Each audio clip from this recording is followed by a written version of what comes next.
Welcome to Happily Ever After is just the beginning. Keeping your relationship not just together, but happy, and we mean truly happy, is part art and part science. You've come to the right place. Here's your host, Leslie Dories.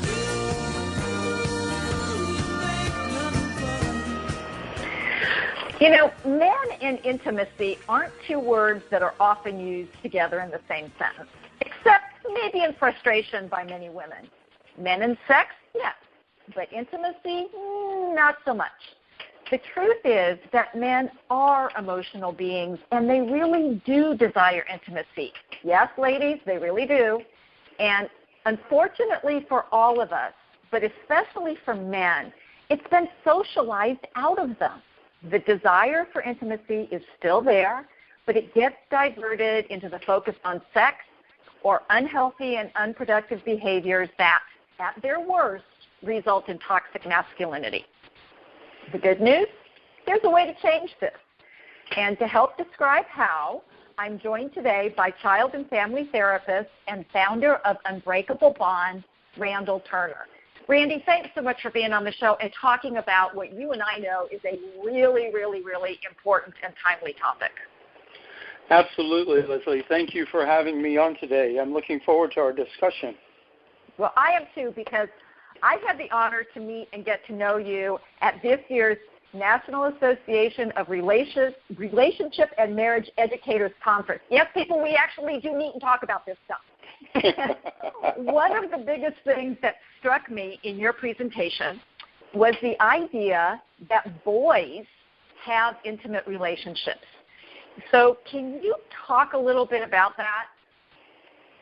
Yes, and what was interesting, Leslie, is that you and I were the only two presenters talking about men and healthy relationships and healthy intimacy, which I thought was pretty unique.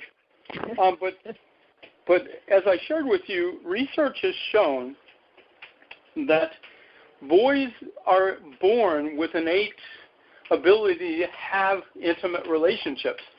From infancy to early childhood to toddlerhood, they express and feel and all the same emotions at the same levels and sometimes more intense than the girls do. However, as they begin to, quote, become more of a boy, as it were, yep. and this can happen. I mean, this can happen not long after they start walking. This kind of resocialization where he falls down and, his dad will say, "You're not hurt, you're okay, get up." But if his little daughter fell down, "Oh, come here, let me kiss it."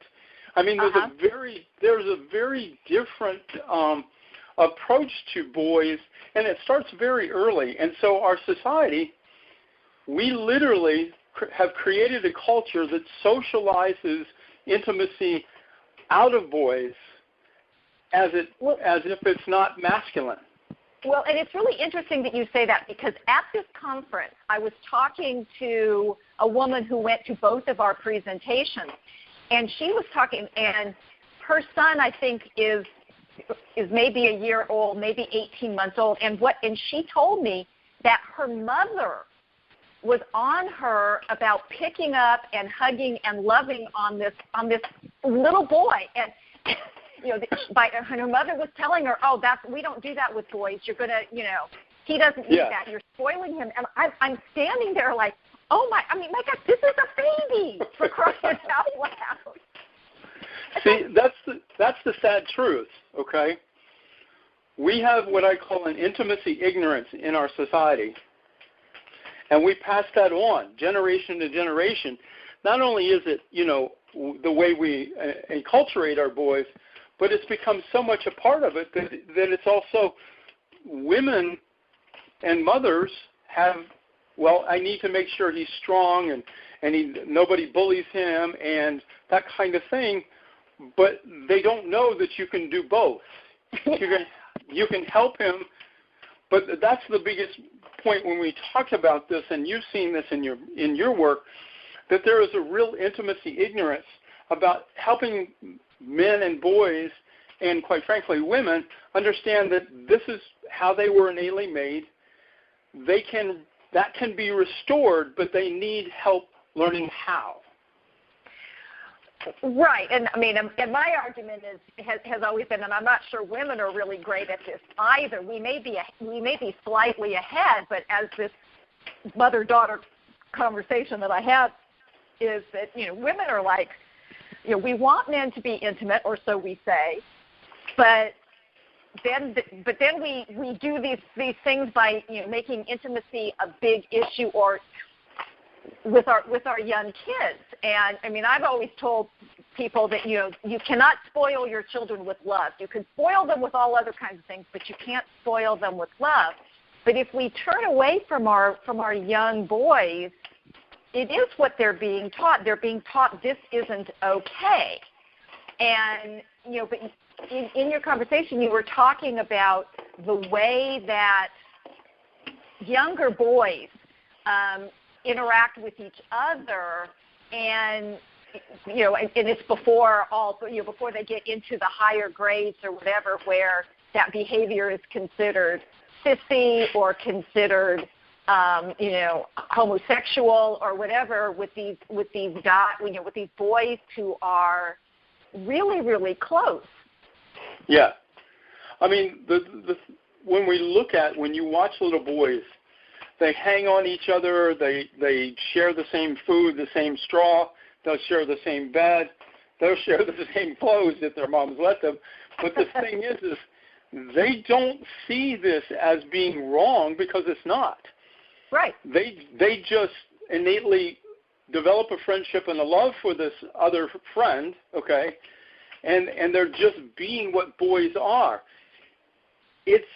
But then when someone sees it, who has a belief boys need to be stronger, they begin to really quite say, nah, you shouldn't do that, okay? That doesn't look right, or, you know, that's not the way boys act, you know, grow up. Right. You hear that all the time. And it's not just here and there. I mean, it's just a constant undercurrent in not just within our culture, within our families from generation to generation. Excuse me. It's also been a culture within our media that's continued to reinforce these kind of issues and things with kids. And young boys, little boys, start looking up to bigger boys. Okay? Exactly. And, you know, I had to learn that there was going to come a time when my children were going to be more influenced by their peers than they were me. Mm-hmm. And that was just an accepted norm. Unfortunately, little boys are looking up to those young men and those men that are heroes, and they're living examples of, you know, yeah, big boys don't cry. Matter of fact, big boys don't show their feelings, and a whole lot of other things. Right, and part of it is, and then I do think it ends up with confusion, because it's not that they don't have these feelings, but then they're actually, you know, they learn that having those feelings isn't good, so they bury them. They're still there, and then they come out, like I was saying before, in potentially inappropriate ways, and they don't understand what to do, and then they're constantly feeling like they're failing because, you know, their partners are asking them for things that they are so very, I mean, I can't even tell you how many men I have worked with who have flat out told me they don't have emotions. And I'm going, I understand that's what you think, but that actually isn't true. But they're so buried, and it's so uncomfortable, and in their minds it's so wrong that It's like, okay, we just don't have them, and we're cutting off, you know, and then we can't have these relationships that we say we want. And one of the things that you talked about at this conference was something called valiantly intimate masculinity, which I love. So what is this, and what makes it important? Well, I was, after reading and doing research on all the things and stuff working with men, I came across this illustration where a student was sitting and talking about in a class and things, and the teacher was just was discussing the relationship between Jonathan and David in the Bible. Okay? And the teacher struggled, this is a female teacher, struggled to be able to give it any kind of words. And so she basically alluded that it was probably more of a homosexual type of relationship. And the author was saying, no, it's a natural relationship. These are what it means to be a valiant man. And it just struck me that we as a culture, we have words like bromance, okay? Correct. And that's not a very masculine word. I'm going to tell you, a lot of guys hate that word, okay? Yes. And I doubt if a man came up with that word, but But in there I talk about, bromance talks about a close non-sexual friendship between men, but the Urban Dictionary describes it as a complicated in love and affection shared by two straight males. And so our society about healthy intimacy for men is so broken, we don't even have a language to begin to, to encourage and inspire men to live up to. And so I came up with the phrase valiantly intimate masculinity, and really talked about that it's men who courageously develop and exhibit an unwavering friendship grounded by a deeply devoted and non-sexual affection with other men. Because we just don't have the words, and we don't have the definition. So I'm trying to actually give language to the masculine culture in an effort, because it doesn't exist. And these relationships do exist, and and a lot of times I think it takes a certain amount of confidence in yourself to be able to say to the world, this person matters to me.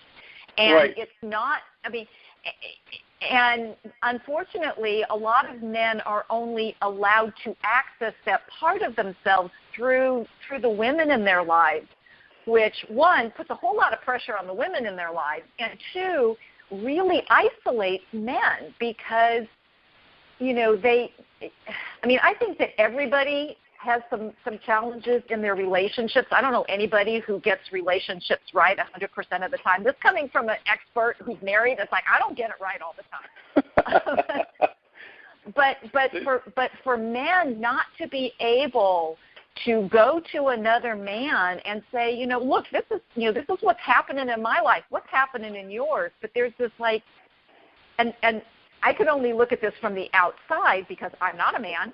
But this disconnect, that they're losing that male perspective if it's all just coming through the women in their lives where they've been told this is where it's safe to talk about these things, is with your wife or maybe a sister or something, but we don't talk about these, quote, intimacy with our guy pals. We'll talk about the game, or we'll talk about the, fishing, or we'll talk about this, but we're not going to talk about these things that really matter.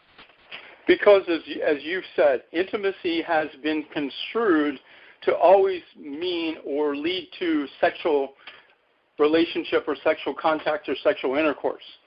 Right. And so consequently, you start that discussion with most men, and their mind automatically moves in that direction because that's their understanding and experience of intimacy, okay?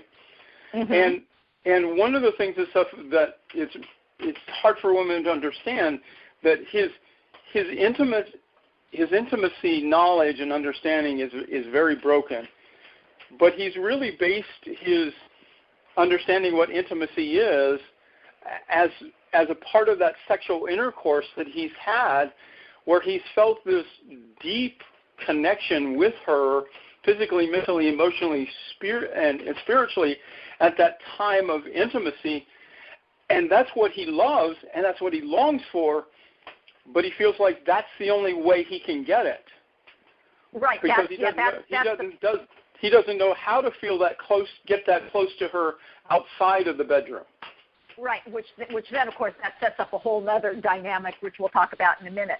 But This is Happily Ever After. It's just the beginning on webtalkradio.net. I'm Leslie Dories, and I'm having a timely and critically important discussion about men and intimacy with the founder of Unbreakable Bond and fellow therapist Randall Turner. And the truth is that most men are good guys who truly love their partners and their children. But as we're talking about, they often struggle with how to step into those feelings in a productive and supported way, and to do it in a way that honors their healthy masculinity. And if that sounds like you, there's a solution. I invite you to contact me and find out if the Hero Husband Project is right for you. You can send me an email at Leslie, Lesli, at foundationscoachingnc.com. That's FOUNDATIONS, coaching, N as in Nancy, C as in Charlie.com. Or you can give me a phone call at area code 919-924-0463. Again, 919-924-0463. And I want to get back to talking about what intimacy is, because most of the time when people hear the word intimacy, they automatically go to sex, which is one form of it, but not really. So, Randy, you had in this talk, you talk about the components of healthy intimacy, and you just mentioned them quickly that you identify. So what are they, and how do these all work together?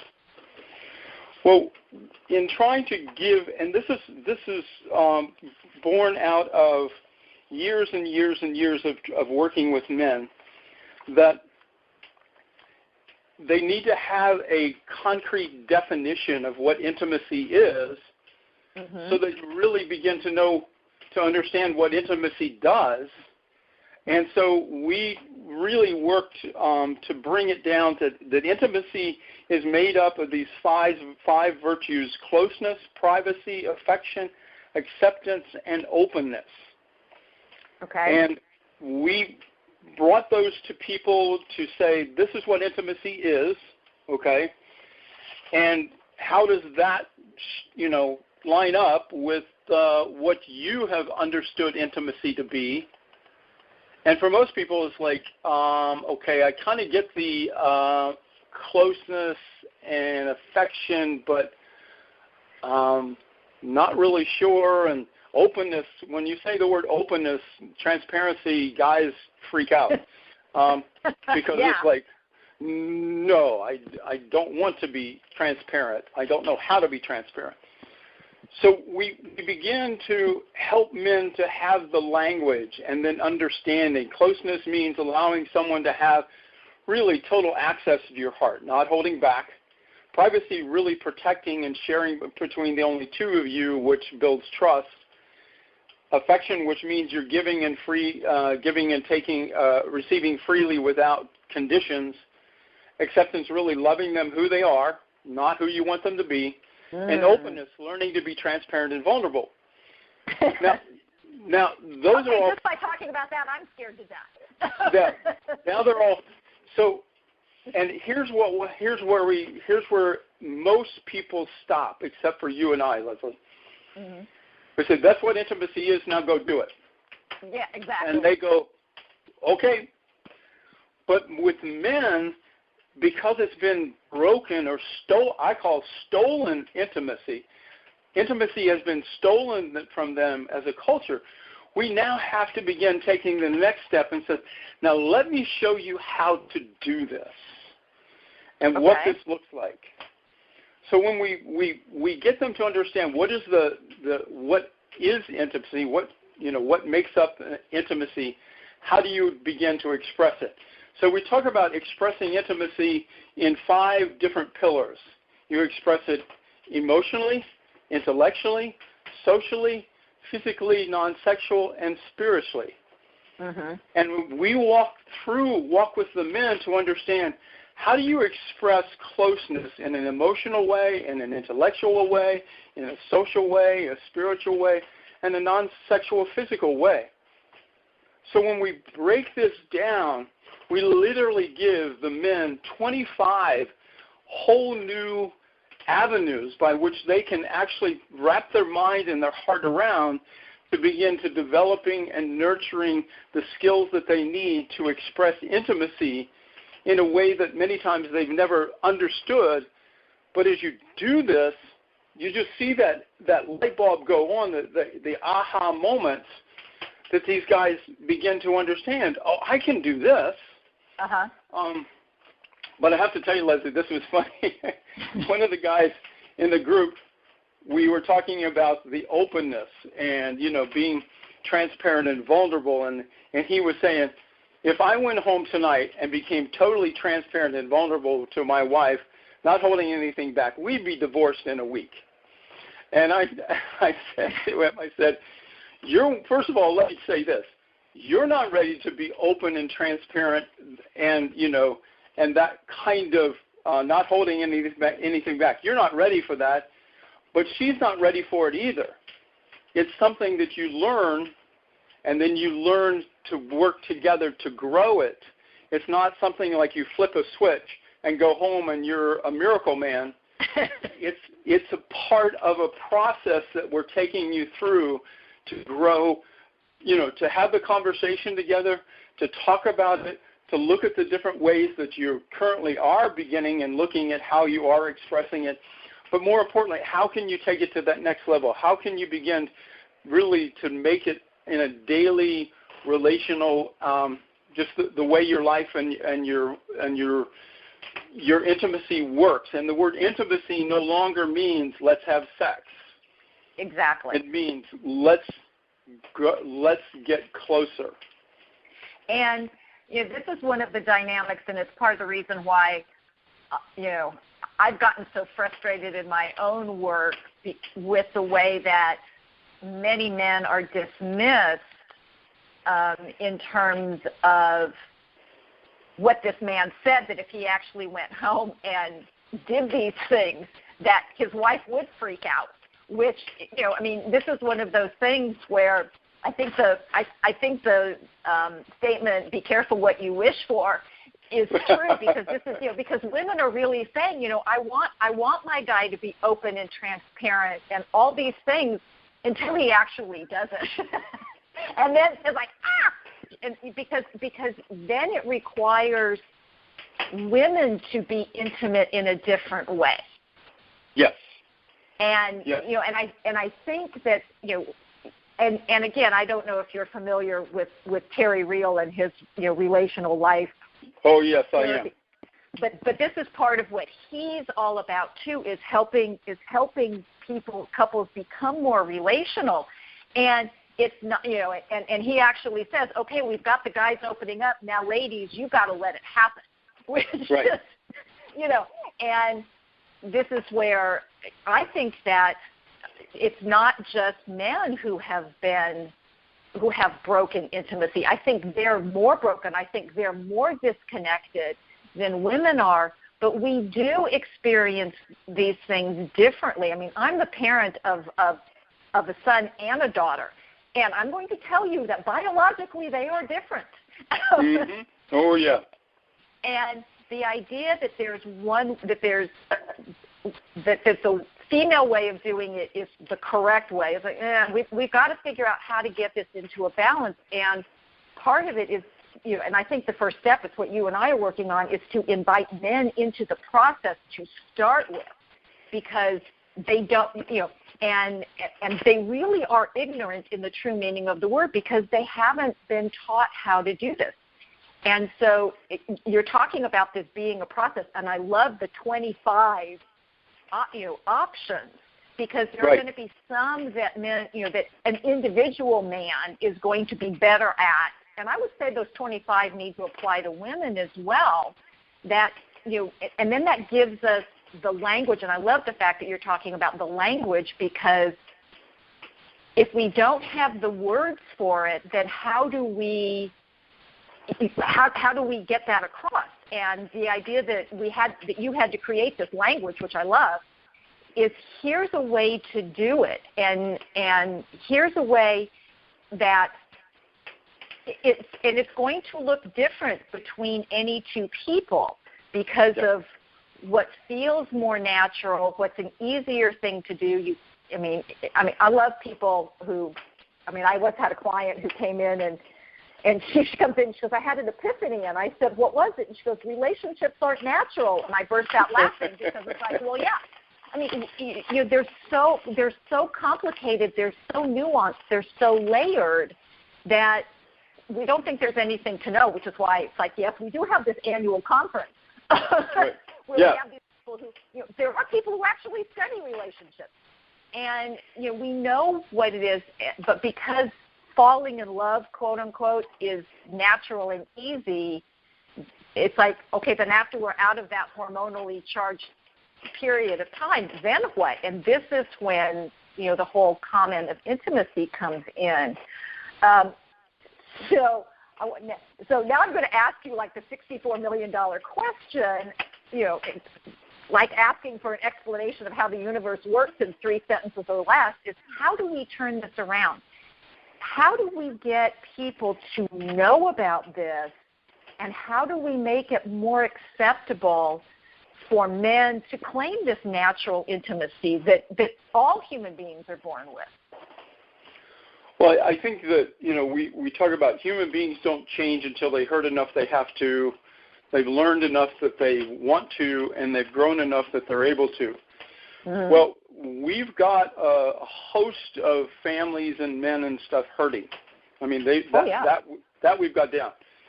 But there's a learning, and the learning is literally, it's not just, and Leslie, you know this very well, it's not just that we're educating the men and their wives and their families, we're educating the educators.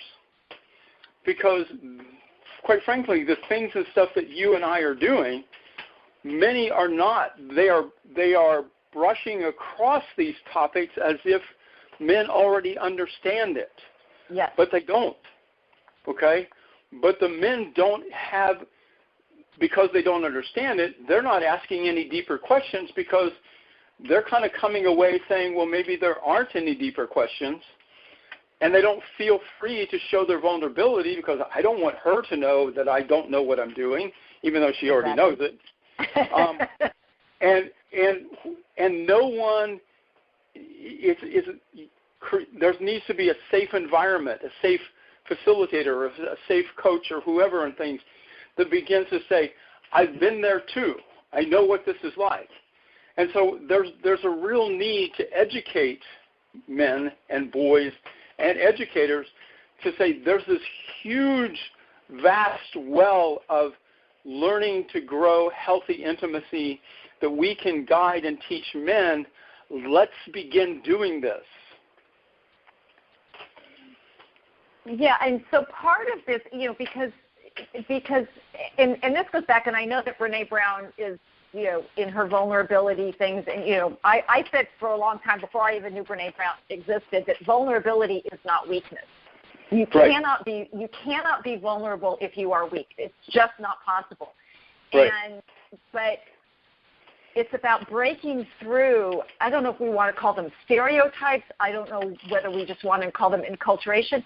There are things that, these feelings are real, and being able to give healthy voice to them, not send them down these unproductive pathways where the only way I know how to relate to my partner is sexually. I can't tell you how many times I've worked with couples where the women will shut down, any kind of affection because because in their minds it's always sexual touch. There's no non-sexual touch. So it's like, okay, I'm going to shut it down because I don't want to have sex.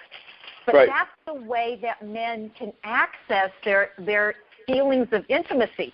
So it's like going, this is a disaster waiting to happen, or it's already happening, and women are frustrated because guys don't get it, but guys are doing the only thing they know how to do, and and it's challenging. Yeah. Leslie, I had a client the other day coming in, and he's, I've been working with him, and he's really learning and beginning to apply this. but his wife had a complaint with him.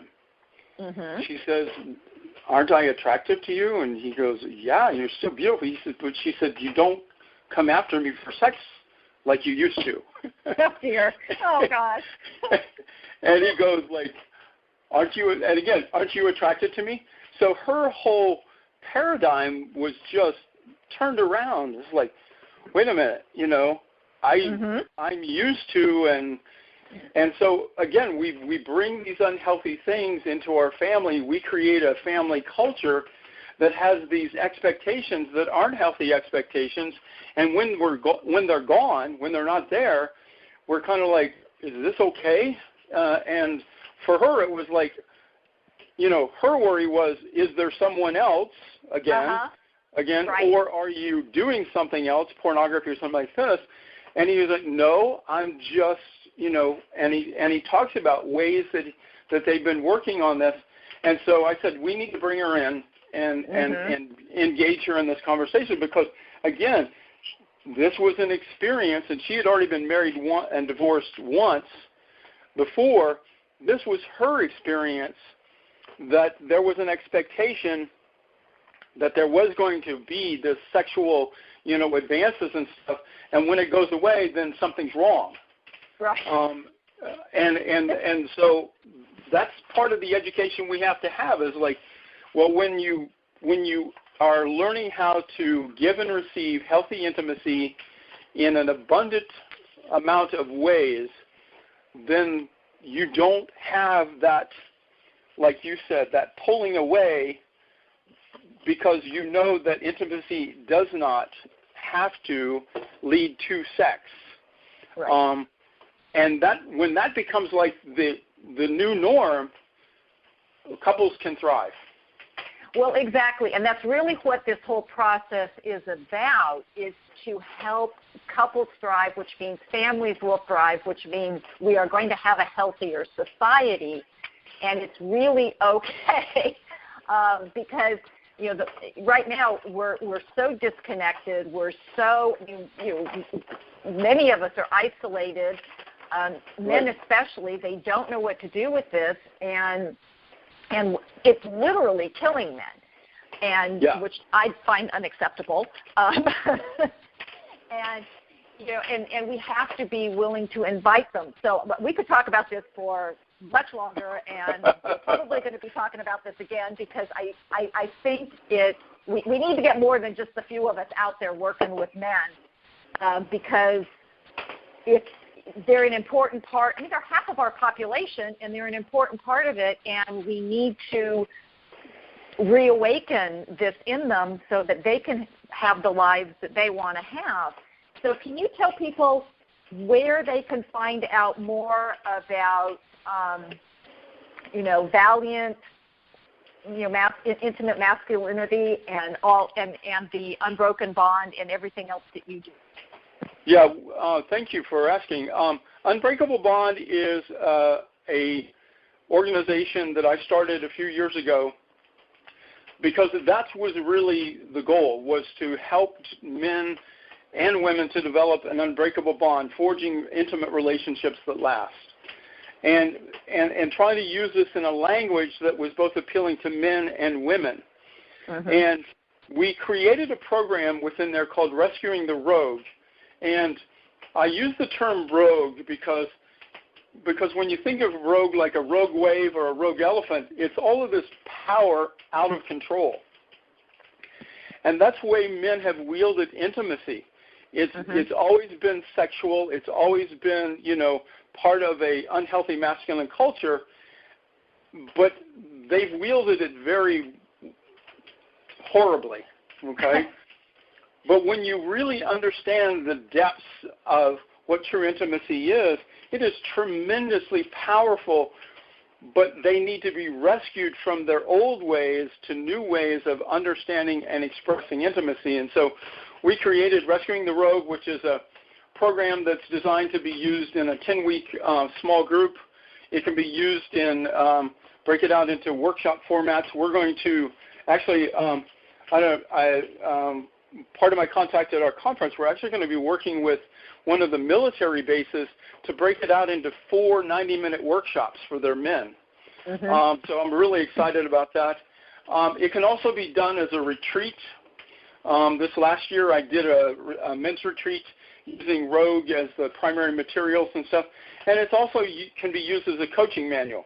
So if you're working with someone one-on-one, you've given them not only the coaching, but you've given them assignments to begin processing. And Leslie, you know this. Men are ponderers. Mm-hmm. Okay? Yep. When you give them a bunch of new information, first of all, their brain swells because they're not used to that. But they really need to take that new information and process it, ruminate on it, before they really jump in and start, talking about it, mm-hmm. intellectually and working on it. And so Rogue has it has assignments that men are to do during the week. It actually has lots of assignments, and because it's part of the processing that men need to do to dig deep and understand how it goes. And so we created Rescuing the Rogue. We affectionately call it Rogue, and been using that I've been using it in the clinical setting with groups. I've been using it in church settings. And other organizations and stuff that are faith-based and non-faith-based. But the biggest thing is there's this light bulb coming on, and both the professionals and the people are saying, why haven't I heard this? Right. I have one of my colleagues who's a 35-year editor of a major newspaper, just retired, and he went through Rogue, and he said, I wish I would have known this 50 years ago. Yeah. This is that kind of revelation that men are beginning to understand. And just like your project, The Hero Husband, you take from a strengths-based approach that's mm-hmm. very affirming, that's very educational, but it's also very equipping. You're working through helping men to understand, because nobody's taught them this. It wasn't modeled for them. Matter of fact, what was taught and what was modeled for them was just another same old way of doing things. And so right. That's really where Rogue is, and where things like your Hero Husband is. We're doing a lot of education, but we're aspiring them. And I love what you did, Hero Husband. We're aspiring them like a valiant man to live to a higher standard, but we're going to show you how to get there. Yeah. So can you give the website address? Yeah, we're unbreakablebond.org, and it's all words together, Unbreakable Bond. And you can reach me if you want to, is R. Turner at unbreakablebond.org, and I can get you more information. By the way, we're in the process right now of this morning I was working on the new cover. We just did a major update edit of Rogue, and it's actually about to go to the printer on the 26th of this month to be ready for the September launch. So you're going to see things changing on the website, and Leslie, you're going to get some copies of it. But yeah, it's tremendous, and I'm just so blessed at how much it's grown and improved.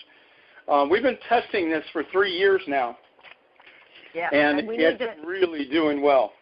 Well, and that's great. I can't wait to get it, because we really need this, because human beings are relational beings, and when only half of the population is allowed to step into that natural state, we all lose. Intimacy, which means into me see, is our birthright. It's how we not just survive, but thrive. So the question that I have for all the men listening, and their wives, if I recommend that you have them listen to this program, it's like, are you willing to step up and claim it in your life? So hopefully you will. Hopefully you'll keep listening to the show and to wonderful guests like Randy. And until next week, stay loving.